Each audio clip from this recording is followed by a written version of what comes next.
জেলা প্রশাসনের উদ্যোগে রোজা উপলক্ষে রাজবাড়ীতে শুরু হয়েছে ন্যায্য মূল্যের বাজার। জেলা প্রশাসক জানান, প্রান্তিক কৃষক ও ভোক্তার কথা চিন্তা করে রমজান উপলক্ষে বাজার তদারকি বাড়ানো হয়েছে।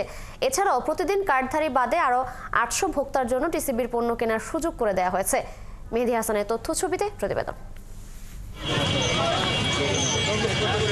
রাজবাড়ীর 2 নম্বর রেলগেট এলাকায় দূর দূরান্ত থেকে সতেজ টমেটো, বেগুন, মিষ্টি কুমড়া, ডাঁটা, ফুলকপি, পেঁয়াজ, মরিচ সহ বিভিন্ন সবজি ও নিত্যপণ্যের পসরা সাজিয়ে বসেছেন বিক্রেতারা। এই বাজারে কোনো খাজনা বা ট্যাক্স দিতে হয় না বলে জানান বৈষম্য বিরোধী ছাত্র আন্দোলনের শিক্ষার্থী ও বিক্রেতারা। নিত্যপণ্য যেসব জিনিস প্রয়োজন সবকিছুই পাওয়া যায়, বাজার থেকে কম মূল্যে পাওয়া যাবে। এখান থেকে অর্গানিক প্রোডাক্টগুলো পাবে। এটা হচ্ছে আপনারা দেখতে পাচ্ছেন সবগুলো প্রোডাক্টই মোটামুটি মানসম্মত। বাজারে যেই মূল্য তার থেকে প্রত্যেকটা পণ্যের দাম 5 টাকা 10 টাকা কমে আমরা বিক্রি করতেছি। এক কথায় ন্যায্য মূল্য যেটা আর কি। ক্রেতারা জানান, বাজার দামের চেয়ে 5 থেকে 10 টাকা কমে সতেজ ও বিষমুক্ত পণ্য পাচ্ছেন তারা।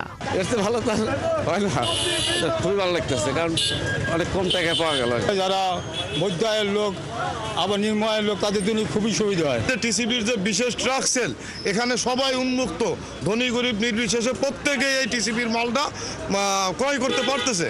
আর জেলা প্রশাসক বলছেন, রোজা উপলক্ষে বাজার তদারকি বাড়ানো সহ প্রতিদিন কার্ডধারী বাদে আরও 800 ভোক্তার জন্য টিসিবির পণ্য কেনার সুযোগ করে দেয়া হয়েছে।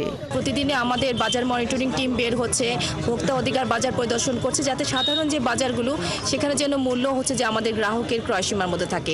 রোজায় নিত্যপণ্যের বাজার যখন অস্থির, তখন ন্যায্য মূল্যের বাজারে স্বস্তি খুঁজছেন ভোক্তারা। নূর তাজমিন নীর, ৭১।